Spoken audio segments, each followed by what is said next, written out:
Hi guys, welcome to today's episode of the vlog series. Today we're going to give you 6 top tips on how to find your dream NHS job.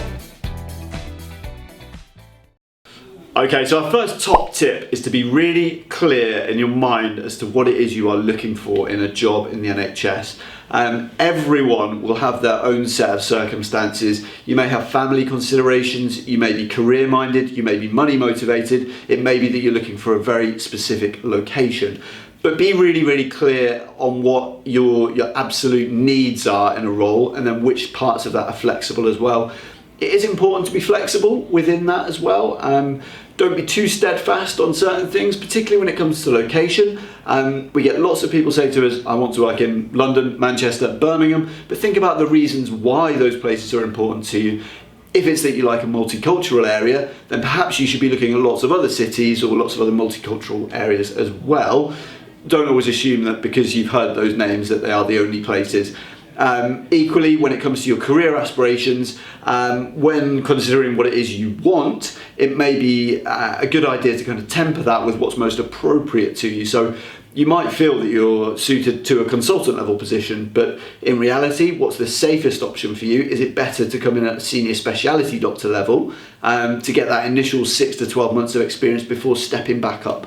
So be really clear on what it is you need and what it is you want from your role in the NHS. Number 2, it's so important to make sure that you have a great CV.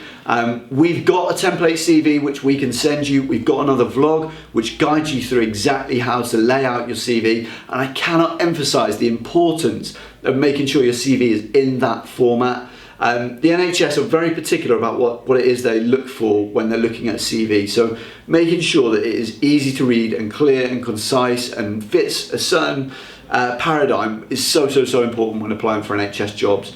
So yeah, make sure your CV is up to date, really detailed, really well formatted, well put together. We can help you with all of that if you need that guidance. So feel free to send your CV to us or request the template CV and we'll send it back across to you.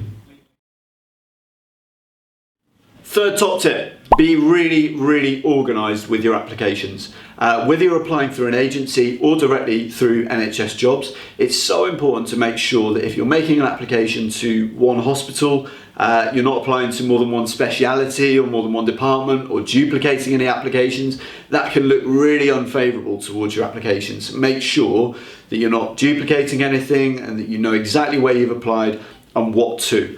Again, this is where don't be looking at a job and thinking, oh, I'll apply straight to that job without really giving it much thought. You need to be looking at the job descriptions, looking at the person specifications, checking that it's appropriate to you before you make those applications, and then keeping a track of where you're up to with all of those applications. An agency, of course, can do a lot of that for you. They can tell you where they think is most appropriate and where you're at the various stages. So that may be an advantage of using them. But equally, it's entirely feasible to do that through NHS jobs as well. Tip number four is to utilise your network of connections. Now, there's a huge community of international doctors on BDI Resourcing's own blog and on our Facebook channels and all those kinds of things. There's lots and lots of others as well. So if you're not tapping into those, do that for sure. If not, I'm sure you already know people who've relocated to the NHS or people that already work in the UK. It's really important that you use their knowledge and expertise of their own journeys to make sure that you have a great experience as well. If you're interviewing at a certain hospital, then obviously go and ask someone who already works in that hospital the great things about it, any tips they can give you when it comes to interviewing, all those kinds of things. So it's really important to utilise the network that you've got.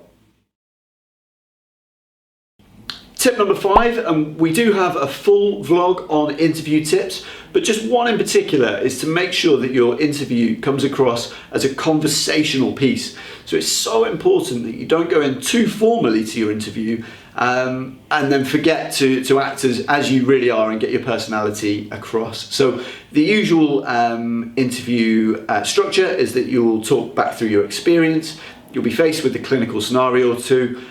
You'll then be asked about your future prospects or why you want to work in the NHS or something along those lines. and then you'll be given an opportunity to ask lots of questions. You'd be surprised how many people stick very rigidly to a script, particularly on the first and third parts there. But how many really should deviate off script and give some personality in those points? And then finally, that bit where you're given the opportunity to ask questions, that really is an opportunity, and it can be deemed as such a good thing if you thought ahead to ask some questions that are really specific to that hospital or that department or the individuals you're talking to in your interview.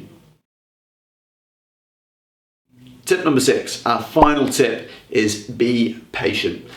Your applications to NHS jobs do not happen quickly. The NHS moves relatively slowly in the grand scheme of things, but think how long it's taken you to get to this point. Passing those OET exams, those IELTS exams, those Royal College exams, those PLAB exams, that takes a really, really long time. So you've done well to be patient this far. Waiting another month or two for some feedback really shouldn't feel like a huge amount of time. Now, obviously, at the point you're GMC registered, you're starting to think, why is no one coming back to me? Well, don't panic. It's often the case that these things happen whereby your CV meets with a HR department for initial screening and filtering, and then it gets passed to a department, a very busy department, who will then screen and filter it, and it will then go back to HR, who are then tasked with shortlisting and letting all the successful and unsuccessful applicants know. So it can take a number of weeks from the point that you make your application before you actually start to hear back. Don't be alarmed, do be patient. Hopefully that has been of some use in explaining our top 6 tips for securing your perfect NHS job. Now, if you've got any questions or there's anything specific you'd like to know about applying for jobs in the NHS, please do feel free to get in touch. As always, we'll put the contact details up at the end of the video.